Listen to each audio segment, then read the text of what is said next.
4 fighter pilots, one of the most advanced radars in the world, infrared cameras, military aircraft carrier, and an object that seems to disrupt everything we know about flight. It all begins with a routine training mission over the Pacific Ocean. Just a few minutes later, the pilots see something that none of them can explain. A white object with no wings, no engine, and no signs of familiar technology performs maneuvers that witnesses say should not be possible. But this is just the beginning. In the following years, similar cases began to accumulate. Military pilots, radar, infrared systems, and declassified reports describe dozens and later hundreds of unexplained sightings. Some receive a logical explanation, others remain unanswered to this day. This is not a story about rumors from the internet or blurry photos. This is a story about official documents, testimonies of people trained to recognize any threat in the air, and the question that has continued to divide scientists, military, and intelligence services for more than 2 decades. What actually happened over the Pacific Ocean in November 2004? And why this case still remains one of the most mysterious in the history of the U.S. Navy. November 14, 2004, Pacific Ocean, approximately 160 kilometers southwest of San Diego. 2 FA-18 Super Hornets take off from the deck of the aircraft carrier Nimitz for another routine training mission. At the head of the formation is Commander David Fravor, squadron commander and a graduate of the legendary school Top Gun. Everything is going perfectly normal until an unusual message from the cruiser Princeton comes through the headset. The training is canceled. Before the dispatcher submits the new coordinates, he asks a strange question. Are they carrying combat missiles? The answer is no.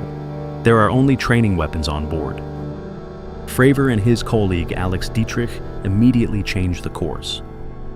When they reach the designated point, a sight opens before them that none of the crew expects.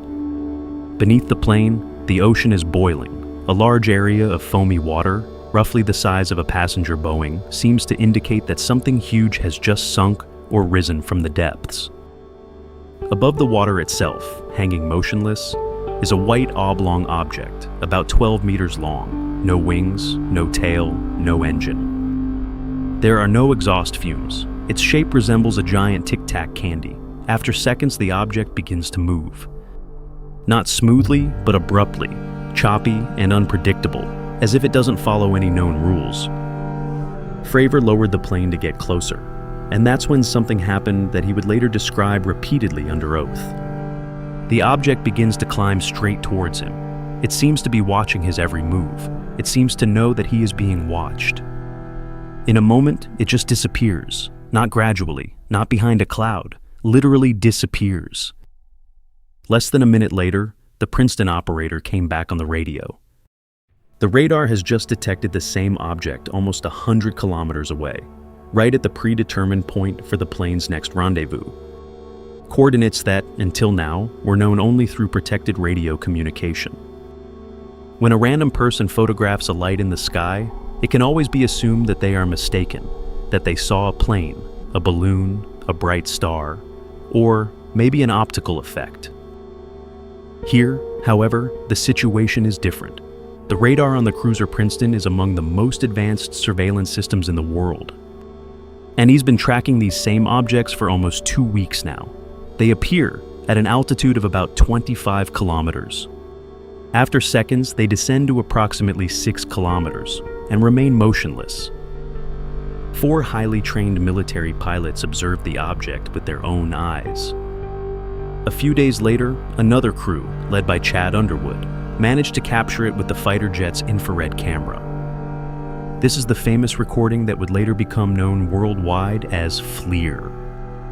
The same recording we mentioned in the first episode of this series. So far, we've been looking at cases from the Cold War era and recently declassified archives.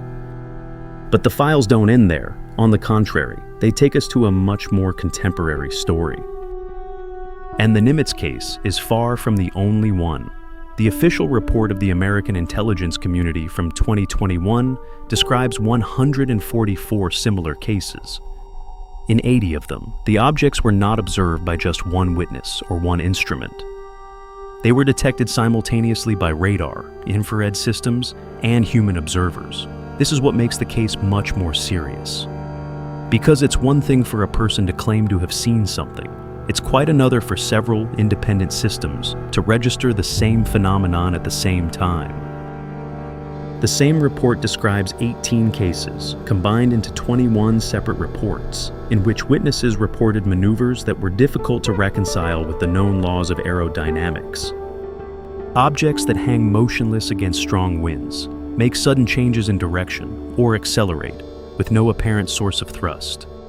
In 11 cases, pilots reported narrowly avoiding a collision, and there's another detail that's rarely mentioned. Until recently, the US military did not have a unified system for reporting such observations at all. Once this problem was solved, the number of official reports grew exponentially. From approximately 500 cases to over 1,600 in just 2 years.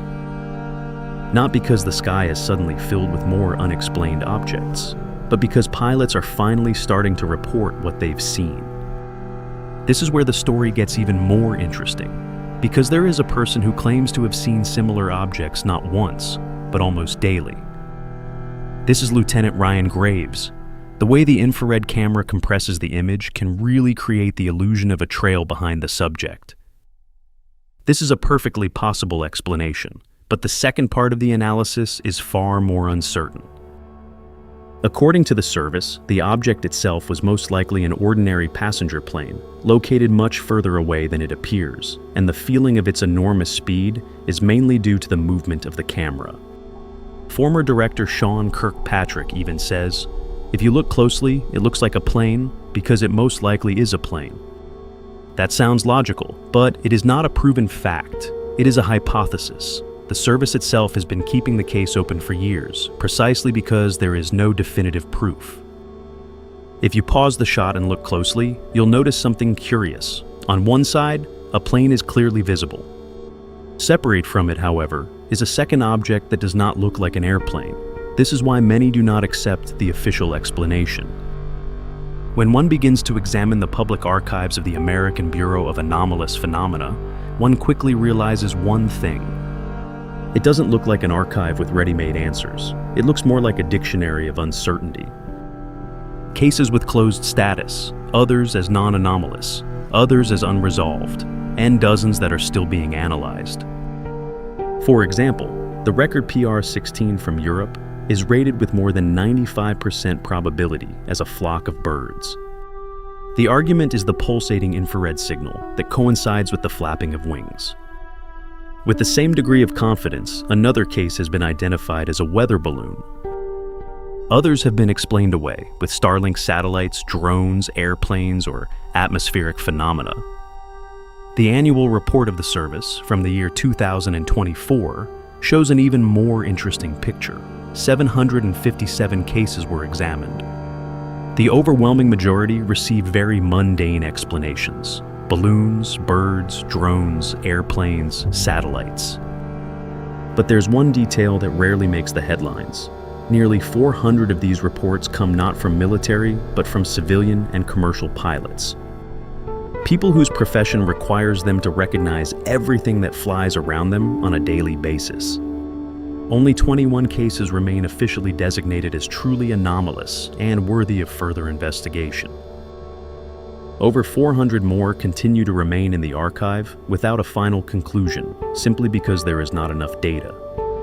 And one more detail deserves attention. In 2 cases, the service reported a real danger to flight safety. And in 3 different reports, pilots reported being followed or chased by an unknown object.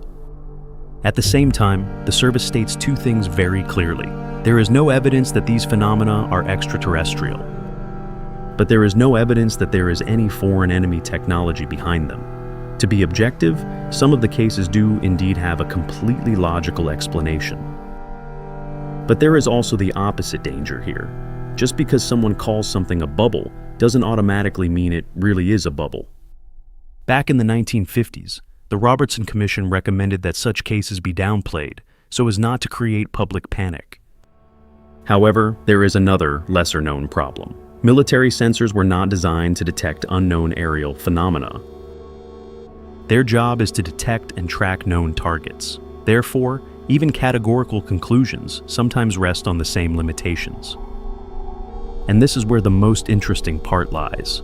No matter how many cases are explained, no matter how many reports are closed, there always remains a small group that refuses to fit into any known category. And this is not the opinion of enthusiasts. This is the conclusion of the service itself. 21 cases remain officially classified as anomalous. Hundreds more await new data. And finally, there is one confession that is rarely quoted in full. There is no evidence of extraterrestrial origin. But there is also no evidence that these objects belong to any known Earth technology. This is precisely the question that remains open. The most advanced radars, the most advanced infrared systems, the best trained military pilots. All of them have detected phenomena that, to this day, have no generally accepted explanation. Maybe one day we'll find out that some of them were actually balloons, airplanes, or atmospheric effects. But perhaps it is among those few unexplained cases that something lies hidden that science has not yet been able to understand. And if it ever becomes clear that we are not alone in the universe, the first real signal probably won't come from a random photo on the internet. It will come from a place like this, from the radar, from the infrared camera, and from the pilot who comes back to the ground, looks at his colleagues and says, "I saw something, but I can't explain what it was." Thank you for sticking with me until the very end. And now, I want to hear your opinion. After everything we've seen in official documents, declassified reports, and testimonies from military pilots, what do you think is behind these cases? Simple mistakes, secret technologies, or something science still can't explain? Write your opinion in the comments. I will read each of them. If you found the video interesting, support the channel with a like. Subscribe and press the bell so you don't miss our next investigations. Share this video with a friend who is interested in UFOs, declassified documents, and the greatest mysteries of our time. Now click on the next video that appears on the screen. That's where we continue our investigation into even more mysterious cases, including the strange lights and unexplained sightings left in NASA's archives. Until the next investigation.